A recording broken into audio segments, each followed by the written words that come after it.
let's take a look at some tips on how to target cod from Piers.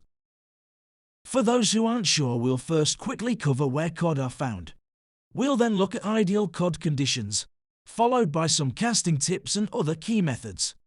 We'll then discuss some tackle tips, followed by a rundown on some top cod baits.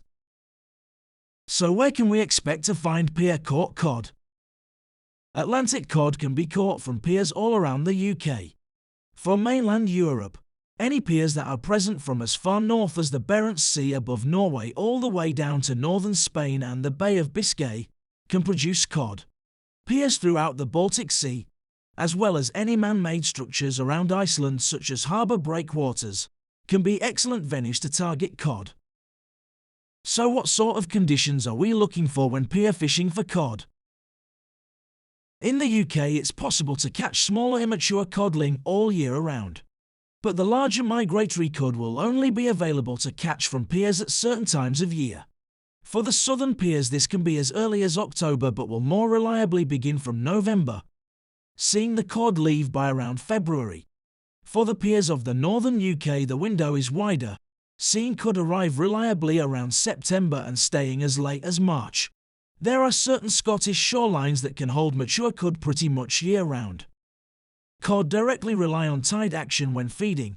Tide also promotes inshore movement of fish through current and also dislodges more food from the surrounding seabed. It's for these reasons that larger sized tides on most pier venues will improve your chances. The flood tide period will be the main time to target them from piers that are surrounded by cleaner sand with no rough ground. In particular, the middle hours of the flood when the tide pull is strongest. They can actually be caught on the ebb, but this will mainly be from longer piers or piers that have some water depth around them where naturally rocky or reefy ground is abundant, along with any man-made boulders that may be around the foundations of the pier. Again, it will be the middle hours of the ebb that will promote the best feeding. Even on piers, it's the night tides that will reliably bring them inshore. You ideally want plenty of movement in the water, not stormy or very rough wave action, but a good solid moderate surf where there is plenty of chop to the water, such as after the storm has passed. This will give colour to the water and lift worms, shellfish and other food out for the cod to feed. Unlike from beaches, the usual issue of casting through wind in these ideal rough conditions is nowhere near as much an issue. In fact, this is one big reason it actually allows you to fish choppier conditions than usual, paired with the fact there is no need for any potential wading that may otherwise be dangerous in these types of conditions. Don't forget, certain low-lying man-made structures will still be dangerous to fish, and may even be closed entirely if weather is unsafe. Always use your senses when choosing to fish from any man-made structure and stick to the local guidelines. So what casting options and other methods do we have to give us the best chance? Fishing from a pier where there's some decent depth below means long casting will likely not be necessary, though even on a pier it can have its place, such as when casting towards a decent feature, or casting further behind the breakers when seas are particularly rough and the cod will as a result be out in safer depths of water. Even though with piers you have the depth on your side, it's still important to cast selectively, always aiming to cast to features as much as possible. Though the water is deeper, it is still entirely possible to scope out the seabed around piers at low tide, especially during a spring tide when the ebb exposes more ground. You can look down on a good still day when there's clear water using sunglasses to see through the surface glare, or simply scope out ground that's uncovered entirely. The features you're looking for will be the same as any beach fishing. Look out for gullies running along scoured into the sand. Also look for isolated low-lying areas or depressions that puddle up on the outtide. These will hold food and the cod will instinctively search these areas. A gap where two sandbanks meet can create an excellent bottleneck point for fish to funnel through. Don't forget about those rock patches or areas of reef, as they are top features that will especially attract cod. This also includes a lot of the man-made structure underneath the water, often dumped to protect the foundations of the pier. If water is deep enough, cod can be landed just by dropping a bait over the edge. Beware though, these areas can be hot spots for snags. Cast on the clean ground next to these areas. So what tackle will best suit the piers? Unlike for the beaches, a 12-foot beach caster rod will be a much more usable option from a pier, being more compact when fishing amongst potential crowds. Despite this, the casting weight should remain the same, being a rod that can handle anywhere between 6 to 8 ounces. The reason being is the need to keep bait static in rough water, as the cod will be grubbing around on the bottom. For mainline, the most ideal setup would be a reel loaded with a minimum of 30 pounds mono or braid of an even higher breaking strain, though 18 pounds mainline will be fine if using mono, but extra care will be needed landing fish.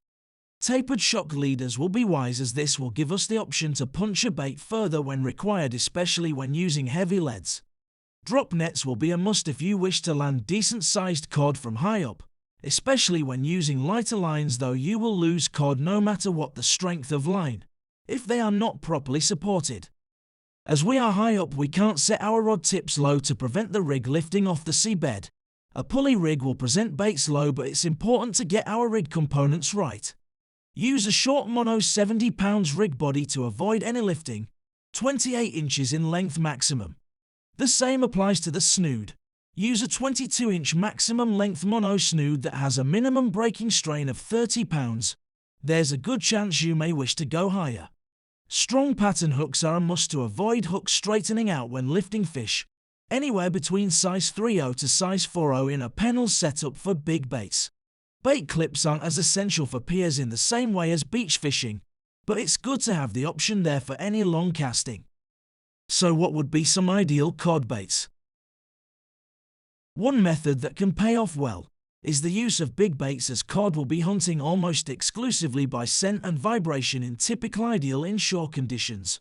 So big baits will offer a good scent trail to lure them towards your rigs. Lugworm is a popular cod bait, either black, blowlug, or yellowtail. Peeler crab can work well around rocky areas. Squid is another popular bait readily taken by cod, and squid can be used to wrap softer baits such as worm for added protection. Rough water can loosen baits from a hook quickly, so make sure to use plenty of bait elastic to keep your bait streamlined and secure. One final important note: cod stocks are highly under pressure, so always fish sustainably, only taking fish that are in size and only taking enough for what you need to eat. Always return as many fish as you can. If you'd like to know how to target cod from surf beaches, steep to beaches, or even rock mark venues, check out the links showing now. The steep to beach video actually includes tips on how to read the surf to find features underneath the water, which you can apply to pier fishing. Don't forget to subscribe to stay notified of any new videos we post. Feel free to visit our channel page to browse through all of our videos. Thanks for watching Lighthouse Sea Fishing Tutorials. Until next time.